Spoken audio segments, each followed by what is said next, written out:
ये कथा है सृष्टि के उस परम रहस्य की जिसे स्वयं महादेव ने भी सहजता से प्रकट नहीं किया।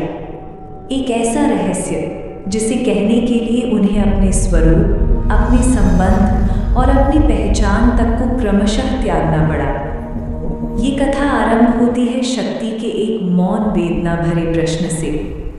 एक दिन माता पार्वती की दृष्टि महादेव के कंठ में विराजमान मुंडमाला पर पड़ी। उन्होंने शांत स्वर में पूछा, हे नाथ, आप तो कालातीत हैं, मृत्यु आपको छू नहीं सकती, पर मुझे हर जन्म में देह बदलनी पड़ती है। हर बार आपको पाने के लिए तप करना पड़ता है। ये बार बार का वियोग क्यों? क्या कोई ऐसा रहस्य नहीं जिससे ये बिछोह समाप्त हो जाए? ये प्रश्न केवल जिज्ञासा नहीं था, ये शक्ति का अपने शिव से अपने अधूरेपन को लेकर किया गया सबसे करुण पुकार था। महादेव समझ गए, ये प्रश्न साधारण नहीं, ये अमरता के रहस्य की मांग है। उस रहस्य को प्रकट करने के लिए उन्होंने एक ऐसे स्थान का चयन किया जहां सृष्टि भी मौन हो जाए, अमरनाथ की दिव्य गुफा। पर उस गुफा तक पहुंचने का मार्ग त्याग का मार्ग था।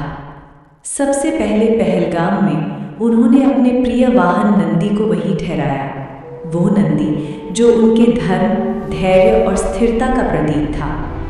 फिर चंदनवाड़ी में उन्होंने अपनी जटाओं में विराजमान चंद्रमा को मुक्त कर दिया, मानो अपनी पहचान का एक अंश छोड़ दिया हो।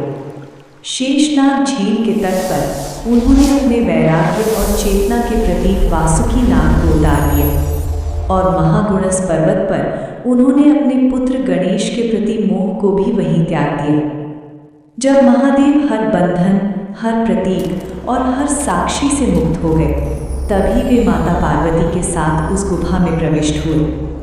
गुफा के भीतर महादेव ने अमर कथा का उद्घोष किया। ये ज्ञान इतना सूक्ष्म, इतना विराट था कि उसे सुनने के लिए साधारण चेतना पर्याप्त नहीं थी। कथा के प्रवाह में माता पार्वती की इंद्रियां शांत होती चली गईं और वे योग निद्रा में प्रवेश कर गईं, एक ऐसी समाधि जहां देह जागती है पर चेतना भ्रम में लीन हो जाती है। पर महादेव को कथा के बीच बीच हूं की ध्वनि सुनाई देती रही। उन्हें लगा शक्ति ध्यान में रहते हुए भी सुन रही है, पर सत्य कुछ और था। उस गुफा के एक कोने में कबूतर के 2 अंडे पड़े थे। महादेव की वाणी, मंत्रों की कंपन और अमर कथा की ऊर्जा से वे अंडे समय से पहले ही फूट गए। उनसे निकले एक कबूतर का जोड़ा जो उस दिव्य ज्ञान को पी रहा था और सहमति में हूं का नाद कर रहा था। जब कथा पूर्ण हुई और महादेव ने देखा कि पार्वती तो अभी भी योग निद्रा में है, तो उनका रुद्र भाव जाग उठा। मेरे इस परम रहस्य को किसने सुना? उनकी दृष्टि उन नवजात कबूतरों पर पड़ी जो अब साधारण प्राणी नहीं रहे थे। अमर कथा ने उन्हें अमर बना दिया था। सृष्टि का संतुलन डगमगा चुका था। महादेव ने त्रिशूल उठाया, पर उसी क्षण ठहर गए। उन्होंने सोचा, जिस कथा ने इन्हें अमर बनाया वो मेरे ही वचन हैं। यदि मैं इन्हें नष्ट करता हूँ तो मैं अपनी ही अमर वाणी को असत्य सिद्ध कर दूंगा। प्रलय का क्रोध करुणा के सामने नतमस्तक हो गया।